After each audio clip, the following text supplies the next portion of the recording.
अस्सलाम वालेकुम दोस्तों, welcome back to my YouTube channel. तो जैसे कि आप लोगों ने देख लिया होगा कि थंबनेल में हमने क्या क्या लिख रखा है।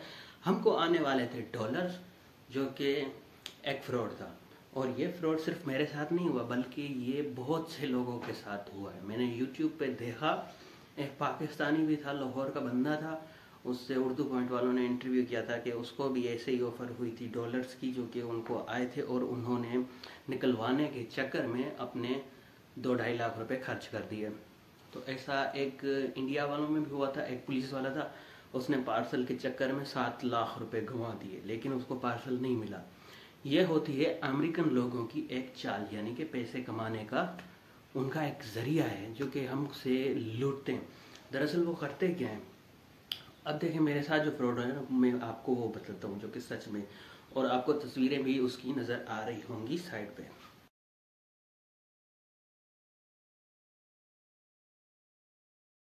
हुआ कुछ यूँ कि एक बंदी थी, उसने मुझे मैसेज किया इंस्टा पे, कहा कि कमेंट में लिखा कि आईबी में आ जाएं। ठीक है, तो मैंने पूछा क्यों, उन्होंने कहा कि भाई आईबी में आ जाएं। तो फिर मैं आईबी में गया, यानी कि इनबॉक्स में। तो वहाँ पर उन्होंने मुझे बताया कि वो एक जो है ना कैंसर की पेशेंट है और उनके पास पैसे बहुत हैं, वो चैरिटी में खर्च करना चाहती हैं। पहले उनके शोहर थे, वो खर्च किया करते थे, अब उनका कोई नहीं है तो वो पैसे खर्च करना चाहती हैं। तो मैंने उनसे कहा कि अगर आप खर्च करना चाहती हैं तो आप अमेरिका में ही कर दें और अपने रिश्तेदारों को भी दे दें। तो फिर उन्होंने कहा कि नहीं, यहाँ पे गवर्नमेंट जो है ना सबको देती है, तो मैं यहाँ पर नहीं दे सकती, मैं ऐसा करती हूँ कि आपको पाकिस्तान में भेजती हूँ, आप वहाँ पे दे दीजिएगा। तो मैंने कहा ठीक है, चलो डॉलर ही आ रहे हैं पाकिस्तान में तो गरीबों को दे ही देंगे हम। फिर उसने कहा कि 50% आप भी रख लेना। सुभान अल्लाह, हम खुश भी हो गए, लेकिन मुझे लालच नहीं थी। मैंने कहा हम आपके 100% ही दे देंगे। तो फिर हुआ कुछ यूँ कि उन्होंने कहा कि अपना नंबर दें, उस पर हम जो है ना ट्रांसफ़र करेंगे। मैंने कहा हमारा बैंक अकाउंट तो है ही नहीं। तो उसने नंबर लिया, नंबर लेने के बाद नाम ये वो फलांटी, और बाद में मैंने सोचा कि शायद बैंक के थ्रू ट्रांसफ़र होंगे, जो कि हम निकलवा लेंगे वेस्टर्न यूनियन से।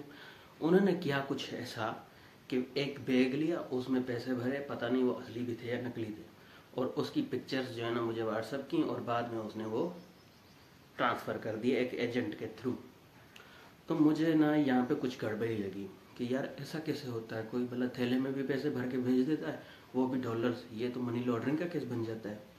तो फिर मैंने एक दो बंदों से पूछा और यूट्यूब पे सर्च की, तो मुझे लगा कि ये जो है ना बिल्कुल ही फ्रॉड है। तो उसके बाद मैंने उससे कहा कि भाई ये जो आपके अपने पैसे हैं ये आप रखें अपने पास, अगर आप हमें भेजना ही चाहती हैं तो आप हमें वेस्टर्न यूनियन के थ्रू भेज सकती हैं, जो कि एक लीगल भी होता है। लेकिन उन्होंने ऐसा नहीं किया, उन्होंने बैग में ही भेजने थे। मैंने तो फिर मना कर दिया। अब मेरे ख्याल से वो पार्सल आएगा तो नहीं, वैसे भी पार्सल आता नहीं है। जहाँ तक मैंने यूट्यूब पे सर्च की तो उन्होंने बताया कि ऐसे पार्सल कोई भी जो है ना कंपनी सेंड नहीं करती, उनके अपने ही बंदे होते हैं जो यहाँ पर बैठ के आपको बताते हैं कि आपको पैसे भेज दिए गए हैं, आपका पार्सल आ गया है और आकर ले जाएं, जो कि कस्टम में पड़ा हुआ है, और कस्टम के चक्कर में आपसे लाखों रुपए लूट लिए जाते हैं।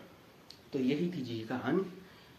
ऐसा अगर आपके साथ भी कोई फ्रॉड श्रॉड हो तो बचिएगा, बचने की कोशिश कीजिएगा। जब भी कोई ऐसे आपको कोई पैसे भेजे, खास तौर पर थैले में भर के, तो ये बिल्कुल भी नहीं आते, ये गैर कानूनी होते हैं। तो उम्मीद करता हूँ आपको हमारी छोटी सी वीडियो अच्छी लगी होगी। अगर अच्छी लगे तो लाइक कीजिएगा, सब्सक्राइब भी कर लीजिएगा। खुदा हाफिज़।